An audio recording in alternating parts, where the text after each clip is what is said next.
Salam pers mahasiswa. Baik, selamat datang di Didim Dialog Dimensi. Dan kali ini Didim hadir lagi setelah beberapa lama ini nggak upload ya teman-teman, mohon maaf. Dan di sini di Didim yang tahun 2022 ini kalian bertemu lagi dengan kok bertemu lagi, ini orang baru ini. Perkenalkan dulu, nama saya Anissa Lutfia. Di sini saya kru baru di Didim dan semoga kalian enjoy ya di Didim yang ini dan yang selanjutnya. Nah, untuk kali ini, episode kali ini kita kedatangan nih sama mbak-mbak cantik dari timur Indonesia. Ada Mbak Ninit ya Mbak ya. Ya, salam kenal ya Mbak, aku Anissa. Mungkin Mbak mau perkenalan ke teman-teman nih. Perkenalkan, nama saya Ninit Febrianti. Asal saya dari Flores, Nusa Tenggara Timur, jurusan Ilmu Perpustakaan dan Informasi Islam. Oke, Mbaknya dari jurusan Ilmu Perpustakaan ya tadi dan Informasi Islam. Iya. Nah, di sini Mbaknya itu emang dari jauh teman-teman dari NTT, dan di sini karena kita kedatangan Mbak ini, kita mau bahas sedikit nih tentang culture shock. Nah, Mbaknya ini kemarin mengalami ya Mbak, di awal-awal datang ke Jawa, Mbak ini mengalami culture shock yang umumnya itu dialamin oleh mahasiswa-mahasiswa dari luar daerah sini, daerah Tulungagung ya kalau sini teman-teman. Mungkin sebelumnya kita santai aja ya Mbak. Nah, ini saya juga baru di sini. Oke, sebelumnya Mbak ini kan dari jauh. Kok bisa gitu kepikiran kuliah di Tulungagung gitu? Awalnya tuh nggak ada kepikiran sama sekali kuliah di Tulungagung. Cuman waktu itu kan aku ikut SPAN PTKIN. SPAN PTKIN, aku memang berniat untuk ngambil jurusan ilmu perpustakaan. Niatku sebenarnya di UIN Malang. UIN Malang. Cuman waktu di SPAN PTKIN, pilihan prodinya itu di Universitas Islam Negeri Malang itu nggak ada ilmu perpustakaan. Jadi saya scroll ke bawah, yang Tulungagung ada pilihannya. Makanya ya pilih akhirnya di Tulungagung gitu. Oke, jadi gitu ya teman-teman. Jadi niat awalnya itu emang mau ke IPII, dan akhirnya yang ada ternyata di Tulungagung gitu. Nah, oke. Itu tadi alasan Mbaknya kenapa kok sampai jauh-jauh dari NTT ke Tulungagung gitu.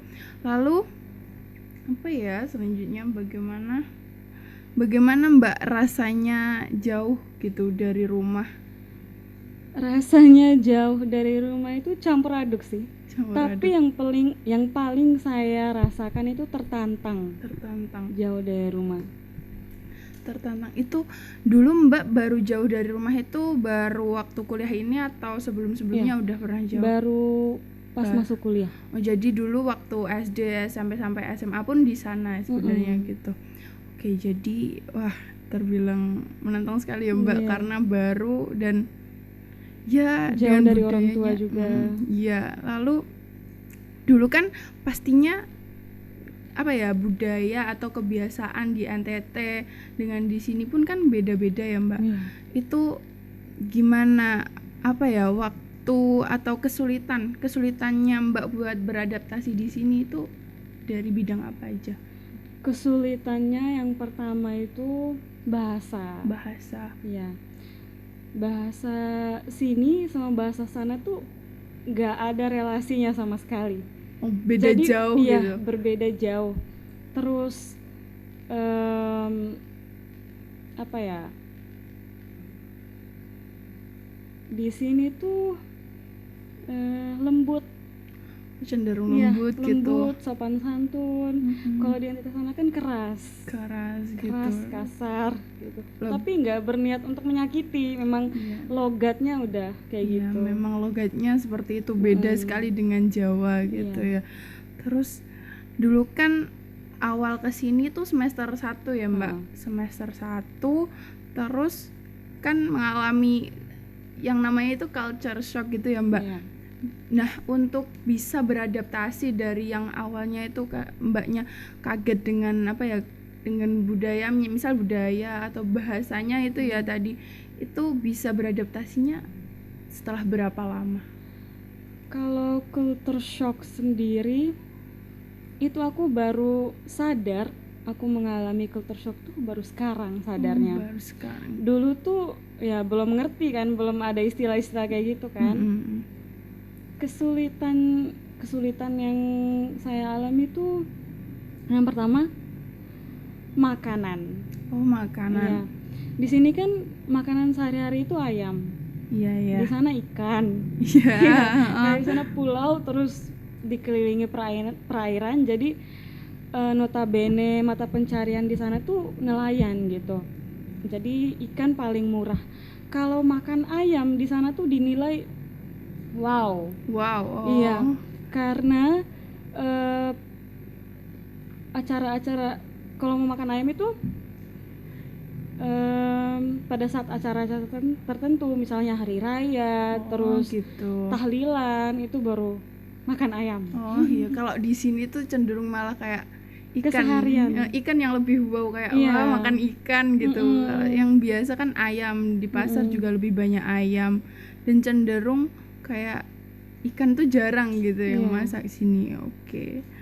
Jadi dulu dari pertama itu ke apa ya, untuk bisa beradaptasi membutuhkan berapa waktu lamanya gitu Mbak? Kalau saya pribadi karena kemarin pas corona sempat pulang, butuh waktu 3 tahun untuk benar-benar bisa beradaptasi. Oh, jadi karena kemarin corona pulang, akhirnya kembali lagi dan ada culture shock lagi atau gimana? Enggak, udah terbiasa sih. Tapi ya lebih baik daripada waktu saat pertama ya Mbak ya. Iya. Oke. Nah, dulu tentunya kan ada banyak apa ya, perbedaan mulai dari bahasa tadi gitu. Mungkin gimana dulu caranya Mbak buat bisa apa ya, bisa menyesuaikan gitu, menyesuaikan diri ya, karena kan mayoritas di sini juga orang Jawa. Gitu. Kuncinya berani sih kalau saya. Berani ngajak ngobrol, berani berinteraksi dengan, misalnya dengan yang terdekat dulu, kayak yang jualan lauk itu kan ada interaksi kan pasti. Itu pasti ditanya, Mbak rumahnya mana, NTT. Oh kok aduh gitu. Iya, beda ibu-ibu. Kan dari situ udah belajar, oh aduh berarti jauh. Dari situ. Dari situ ya. Jadi apa ya, setiap hari jadi tambah tahu gitu tentang bahasa Jawa. Jadi misal kalau sekarang ada yang ngajak bicara bahasa Jawa udah paham gitu ya Mbak? Udah paham. Oke, gitu teman-teman ternyata. Lalu dulu mungkin kagetnya itu apa parah Mbak dari awal gitu? Iya, dulu tuh pernah sempet nangis. Cuman gara-gara makanan. Iya, karena beda gitu ya. Iya, beda. Di sana makan ikan, di sini makan ayam. Pas awal-awal itu senang gitu. Aduh, makan ayam tiap hari nih. Pasti enak. Tapi setelah 2 minggu, sebulan itu udah rasa, kok gini ya? Apa aku harus tiap hari ya makan ayam terus? Gak ada ikan kah di sini? Gitu. Iya. Oh gitu ya, ya Mbak ya. Jadi lebih ke yang kesehariannya kayak makanan, bahasa gitu ya Mbak ya. Terus apa lagi ya nih? Dulu itu waktu awal-awal apakah teman-teman suka kayak apa ya? Kayak apakah teman-teman Mbak juga ada yang shock atau mungkin belum bisa apa ya, menyesuaikan lah sama Mbak? Apakah ada gitu? Ada.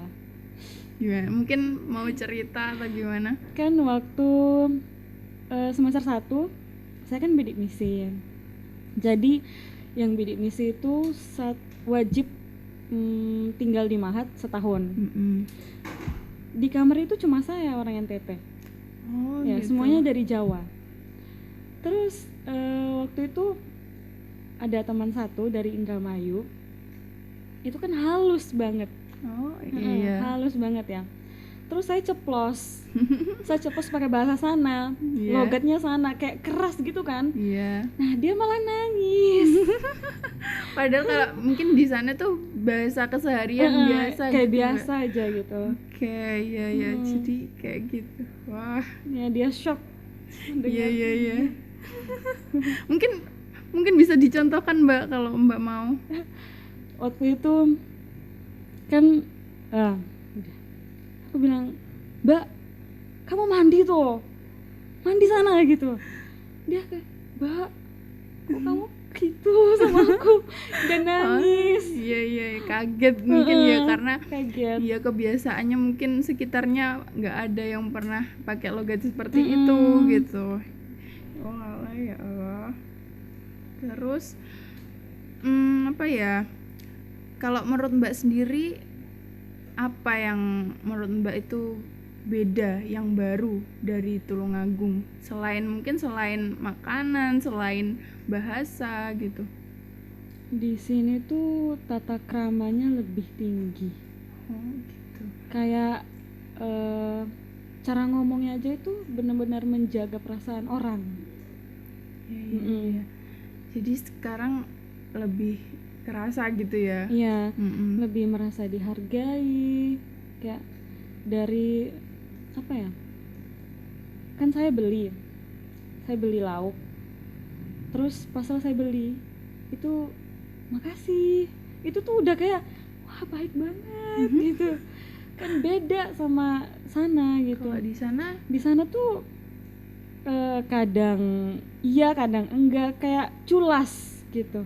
Oh gitu. Oh iya. Jadi lebih kayak kita yang beli kok, ternyata mereka yang terima kasih gitu. Oh iya gitu teman-teman. Terus mungkin bahasa apa yang di Tulungagung itu terasa asing gitu di Mbak? Apakah ada gitu? Bahasa di Tulungagung hampir semuanya ya mungkin. Ya hampir semuanya terasa asing. Iya Mbak, mungkin Mbak pernah mengalami pengalaman yang diskriminatif atau bagaimana, atau tidak gitu di sini? Kalau diskriminatif itu, kalau menurut saya ini diskriminatif secara halus ya, itu dari dosen saya. Waktu semester 2 mata kuliah pendidikan kewarganegaraan itu kan perkenalan seperti biasa kan. Ya, saya menyebutkan nama, terus asal saya dari NTT, terus beliau langsung merespon, oh yang rambutnya kribo-kribo itu ya, oh yang kulitnya hitam itu ya. Nah dari itu saya kayak agak tersentuh gitu. Itu dulu semester berapa Mbak? Semester 2. Kalau dari teman-teman sendiri gimana? Kalau dari teman-teman sendiri sejauh ini mereka excited punya teman dari jauh gitu ya. Iya. Kurang sih kalau diskriminatif. Jadi lebih ke yang dosen tadi ya, ternyata yang malah kayak ekspresinya, cara mengekspresikannya itu malah seperti itu gitu. Oke, mungkin ada kayak Mbak, hal yang bikin kaget lainnya nggak dari dulu di NTT dengan sekarang di Tulungagung gitu? Hal lainnya tuh ngaos kitab kuning, ngaji kitab kuning. Iya. Kan di Mahat kan waktu itu setiap malam dari malam Senin sampai Kamis itu kan ngaos, wajib ikut ngaos. Nah itu saya nggak tahu Mbak, kitab kuning aja sendiri baru lihat tuh di sini. Di NTT nggak pernah lihat. Belum pernah, nggak pernah ada ya Mbak. Dan harus dimaknai pakai Jawa. Pegon kan? Iya. Nah itu saya nggak tahu Mbak. Ya jadi dulu belajar dari awal banget ya Mbak ya. Iya. Dari pegon gitu. Dulu juga pernah saya punya temen itu dari luar Jawa, dia juga belajar dari awal. Kan selain belajar gimana cara nulisnya, juga belajar apa maknanya gitu, apa artinya gitu. Jadi juga selain harus belajar bahasa Jawa yang harus digunakan, juga belajar huruf pegon itu tadi yang Arab cuma dibacanya Jawa. Gitu. Ya emang dulu gitu. Terus mungkin ada nggak sih Mbak kebiasaan yang mungkin dulu di NTT sering dan sekarang masih terbawa? Mungkin apa ya kebiasaan yang khasnya sana gitu? Kebiasaannya tuh apa ya? Ya. Kebiasaan saya ngomong tuh suka ceplos-ceplos gitu. Tapi sekarang tuh lebih apa ya? Mengontrol. Bisa stabil lah. Tahu tempatnya di mana gitu. Iya. Kalau ngomong. Jadi kalau kembali ke sana juga pasti kembali ke logat yang sana ya. Jadi pingin ke sana. Di sini teman-teman mau tahu nih Mbak apa kebudayaan di NTT itu yang nggak ada di Tulungagung gitu, yang nggak pernah ditemui. Kebudayaan di NTT di sana kan yang Muslim itu minoritas. Jadi didominasi oleh nonis. Iya. Jadi di sana itu selalu tiap tahunnya ada perayaan Paskah, perayaan Natal yang di sini tuh saya nggak pernah temui di Tulungagung. Gitu. Jadi di sana tuh kita toleransi itu kuat banget. Sampai-sampai kota ND itu dijuluki sebagai kota nafasnya toleransi.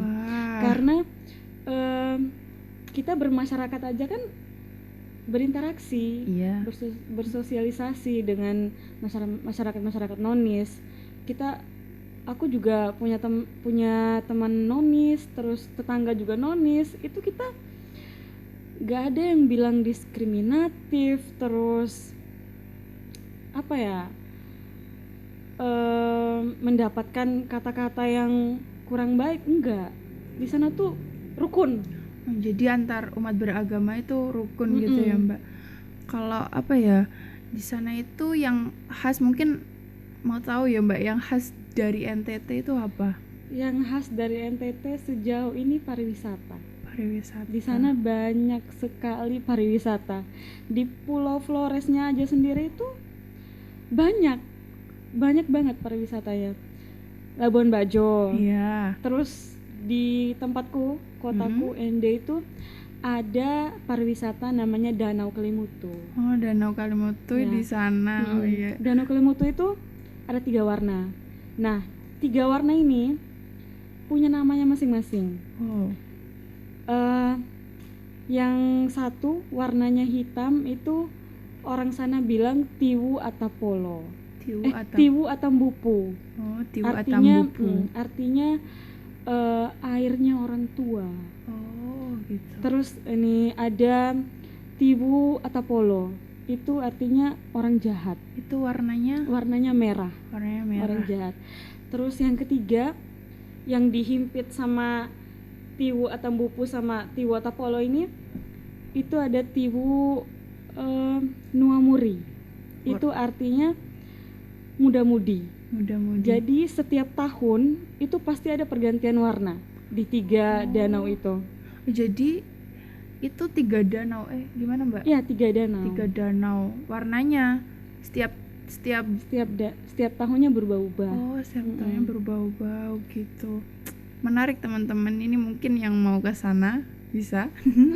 Terus kalau Pulau Komodo sendiri itu jauh ya Mbak maksudnya? Jauh. Kalau dari ND itu 8 jam. Oh, 8 jam. Itu motoran 8 jam. Kalau pesawat palingan cuma beberapa menit. Kan dekat satu pulau kan? Iya. Oke. Ya Mbak, bicara mengenai tren sendiri, mungkin ada nggak sih bedanya dulu di NTT sendiri sama di sini tuh bedanya apa gitu? Tren untuk pemuda-pemuda gitu, yang mungkin Mbak dulu di sana seperti itu, tapi di sini kok seperti ini gitu, apakah ada gitu? Kalau di sini sama di sana, kalau misalnya dalam berorganisasi ya, di sini nih anak karakter pemuda-pemudinya tuh lebih bertanggung jawab, rasa responsibelnya tuh tinggi. Saya bukan bilang di NTT enggak ada ya, tapi sejauh saya kenal karakternya tuh tidak setinggi karakter pemuda di sini, pemuda-pemudi di sini. Gitu. Rasa tanggung jawabnya untuk kayak untuk keberlangsungan organisasinya, terus pembagian tugas dan lain-lain. Oh, seperti itu. Terus mungkin ada nggak sih kayak apa ya harapan Mbak terkait biar di sana itu lebih maju dari dari mungkin segi pendidikan atau mungkin dari tadi sisi organisasi, tanggung jawab mudanya. Mungkin yang bisa saya sarankan itu lebih terbuka terhadap hal-hal baru. Oke, seperti itu. Emang di sana apa kurang terbuka gitu Mbak atau? Di sana tuh bukan kurang terbuka. Di sana tergantung lokasi wilayahnya. Oh, gitu. Ya, di sana kan masih ada beberapa kecamatan atau beberapa desa itu adat istiadatnya masih kental sekali. Masyarakat adat atau gimana? Iya, masyarakat adat. Termasuk kampung ibu saya. Itu kakek saya sendiri itu juga bagian dari adat. Oh, gitu. Kalau di sana bilang pimpinan adat itu Mosalaki. Nah, kakek saya turunan Mosalaki. Oh, jadi masih keturunan dari pimpinan adatnya gitu ya, Mbak. Kalau mungkin aku mau tanya terkait fasilitas-fasilitas di sana, Mbak. Mungkin fasilitas umum gitu. Fasilitas umum ya apakah sudah lebih baik atau bagaimana? Kalau fasilitas umum tuh di kotaku, iya, itu terbilang masih dalam pembangunan. Pembangunan. Kalau pembangunannya menurut Mbak itu udah dari tahun ke tahun itu udah semakin bagus atau tergolong lambat gitu? Dari tahun ke tahun tuh makin bagus. Kayak pembangunan stadion Marilonga, lapangan bola yang besar itu tahun berapa ya? Sekitar 2017, 2018 kayaknya kalau tidak salah ya. Seingat saya itu. Terus pada tahun 2020 pas saya pulang awal corona, itu udah ada Taman Garuda di tengah-tengah kota. Itu di tengah-tengah kota di perlimaan lampu merah arah ke bandara, terus ada yang arah ke pokoknya 5 arah itu di tengah-tengahnya ada taman gitu. Kayak fasilitas umumnya tuh sudah mendekati memadai lah. Oke. Kalau untuk untuk pendidikan itu juga sudah lebih baik atau mungkin ada pesan-pesan yang ingin disampaikan ke pemerintah mungkin? Kalau pendidikan saya rasa semakin hari itu semakin baik, semakin mendekati berkualitas gitu. Semakin kualitasnya semakin tinggi, semakin baik. Oke. Jadi lebih baik ya dari tahun ke tahun gitu. Oke. Ya tadi kan Mbaknya dari kota Ende ya.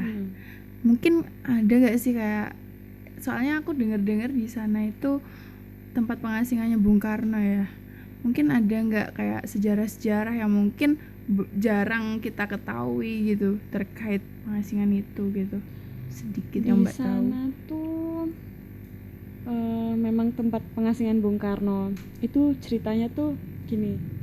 Kenapa Ende itu dijuluki kota Pancasila?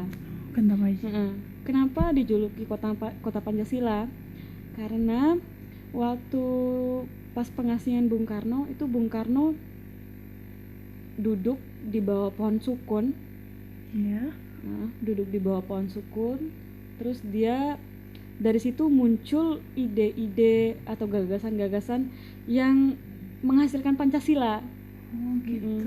Makanya dari situ tuh Ende dijuluki kota Pancasila. Terus di sana juga itu tempat Bung Karno berteduh, duduk itu sekarang dijadiin taman. Namanya Taman Bung Karno. Oh, Taman Bung Karno di sana juga ada gitu. Terus mungkin karena itu juga ya Mbak, kayak apa ya, toleransinya tadi yang Mbak ceritain, toleransinya yang sangat kuat antar umat beragama, sehingga ya sangat pantas gitu untuk dijuluki kota Pancasila gitu. Oke, tadi pesan-pesannya Mbak berani ya. Mungkin di bahasa NTT itu gimana Mbak artinya di bahasa NTT? Kalau berani di kotaku ND itu bilangnya Mbani. Oke, teman-teman, buat teman-teman rantau yang apa ya, yang baru saja atau mungkin udah lama, mungkin jangan lupa untuk berani. Itu tadi kata Mbak Ninit, atau kalau di bahasa NTT-nya Mbani teman-teman. Mbani ya Mbak, bener ya. Iya, mungkin itu tadi. Sekian podcast kita episode kali ini. Terima kasih sudah menonton podcast Didim, dan sampai jumpa di episode-episode berikutnya. Salam pers mahasiswa.